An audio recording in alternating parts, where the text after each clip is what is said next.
I am still here. I don't know who I'm becoming, but I know I'm not invisible anymore. Later, when my husband walked into the kitchen, phone in hand, I asked quietly, "Where were you on our anniversary?" He blinked. "I told you. I had to work." "No," I said calmly. "You didn't." He froze. "I'm not asking to accuse you. I'm telling you because I'm done pretending it didn't happen." He said nothing. That afternoon, I found an envelope tucked into the doorframe. My name on the front. Inside, "You don't owe the world your silence. You don't owe the past your cage. Even trembling, you're brave." I didn't cry. I folded the poem and placed it inside my journal. That night, as we sat at dinner, he scrolling, me watching, I stood up. "I think I need some time for myself." He looked up, confused. "What does that mean?" "It means I forgot how to look in the mirror and recognize myself. And I'm done forgetting." I kissed his forehead, gently, like a goodbye. Then I stepped outside. The wind moved through the trees like it was whispering, "You're allowed to want more." I don't know what comes next, but I know this. I'm not waiting anymore. I'm beginning. I'm 35 years old. For most of my life, I believed in keeping things simple. I loved my husband. I built a home. I poured my heart into routines, the kind of love people used to write about in letters. I thought if I followed the rules, stayed faithful, and honored every commitment, life would reward me with peace. I believed in handwritten notes, Sunday pancakes, matching mugs for morning coffee, little rituals that stitched a life together. But I was wrong about something. And I never thought something like this could happen to me. It was our 12th wedding anniversary. I remember because I'd circled the date in red on our small wall calendar, like I always did. He never really noticed, but I liked the ritual. That morning, I woke up before him, watching sunlight creep over the comforter. Our daughter was at a sleepover, the house unusually quiet. I slipped out of bed and downstairs, made scrambled eggs with a touch of cream cheese, his favorite toast, and coffee black. He came down 10 minutes later, already scrolling his phone. "Morning," he mumbled, kissing the top of my head. I waited. "Happy anniversary," I said softly. He looked up, startled. Oh, right. "Yeah, happy anniversary, babe." Another quick kiss. "Might be late tonight. We've got that product pitch." I smiled, like I always did. "Of course. Good luck." That evening, I set the table for two, lit a candle, even wore the sapphire earrings he gave me on our 3rd anniversary. I made his favorite, rosemary chicken with roasted potatoes. But he never came. At 8:12 p.m., a text buzzed on my phone. "Running behind. Don't wait up." I sat there for a long time, staring at the candle until the wax puddled low. The silence was heavy, like someone had pushed the air out of the room. The next morning, I decided not to cry. I got dressed, went out, got my nails done, bought a new scarf, walked in the park. That's when my phone rang, unknown number. I almost let it go to voicemail. "Hello, Mrs. Shaw," a male voice said. "This is Rayhan, your husband's manager. I know this is unexpected, but I wanted to speak with you privately." I paused. I'd heard the name before. Rayhan, the Ivy League guy, sharp dresser, recently divorced. My husband had mentioned him often, always Rayhan this, Rayhan that. But I'd never met him. "Is everything okay?" I asked. "I think we should talk. Are you free for lunch?" "Please, just hear me out." Every part of me hesitated. It was inappropriate. But I was tired of being proper. Tired of waiting at tables alone. So I said yes. He chose a quiet cafe just outside the city. Wood walls, big windows, soft jazz in the background. When I arrived, he stood, pulled out my chair. He looked different than I'd imagined.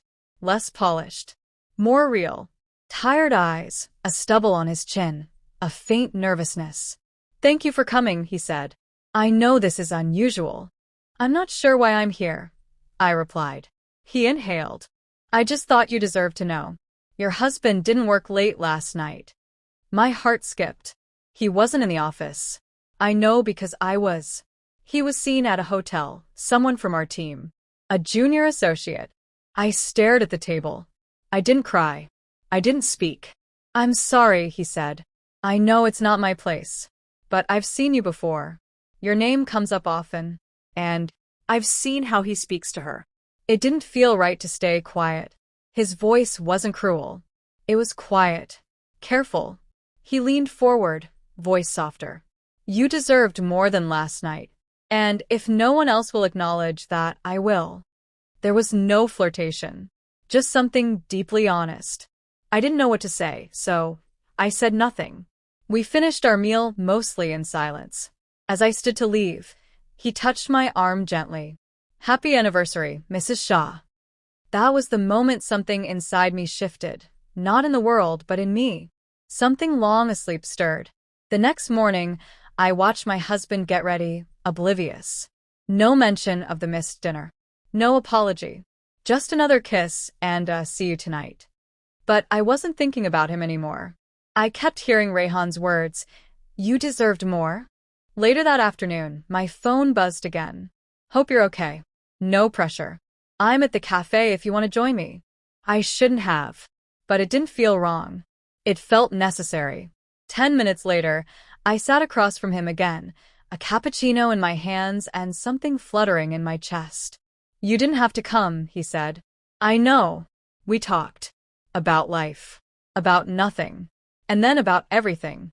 I told him about my daughter, about how my husband and I used to dance in the kitchen, how that faded into silence and screens. He listened. No interruptions. No glancing at his phone. My ex once told me I stopped seeing her, he said, even when I looked right at her. It wasn't romantic. Not yet. But it was intimate. The kind of honesty that stings and heals at the same time. As we left, he reached into his coat. This will sound odd, he said, but I brought you something. It was a folded sheet of paper. You are more than the quiet house you hold up. You are still warmth in a room that forgot its fire. Don't vanish quietly. My throat closed. You wrote this. He nodded. I hadn't written in years, but something about you made me want to again. I stepped out into the rain without my umbrella. I needed to feel something real, something unfiltered. And I realized this wasn't about betrayal anymore. It was about awakening. That week blurred by. I cooked, cleaned, smiled, but I was elsewhere. Somewhere between a poem and a lake and a conversation I never saw coming. Friday, I sat on the porch with tea. My phone buzzed again. Driving to the lake. No pressure. Just needed space. You're welcome to join. I went. We drove in silence, windows down, music low. At the lake, everything was still. We walked along the shore. Why this place? I asked. He smiled. My father used to bring me here. He didn't talk much. But he showed up. Always. Even when things were messy. I nodded. I haven't let myself breathe in years. He stopped. Then maybe it's time. We sat on a log, sharing coffee from his thermos. It felt like we were both escaping something. Or maybe finding something. I asked him, why are you doing this? He looked at me, with something unguarded. Because I see you, he said. You've held everything together for so long. You forgot you could move. You reminded me that people can still feel deeply, if we let ourselves. He reached up, brushing a strand of hair from my face. His hand didn't linger, but his presence did. When he dropped me home, he didn't ask to come in, just said, take care of your heart, even if no one else does. That night, I stared at my reflection. I didn't look lost anymore. I looked like someone just beginning to return to herself. The next morning, I sat in the living room watching the light over our backyard. Then, for the first time in years, I picked up my journal and wrote.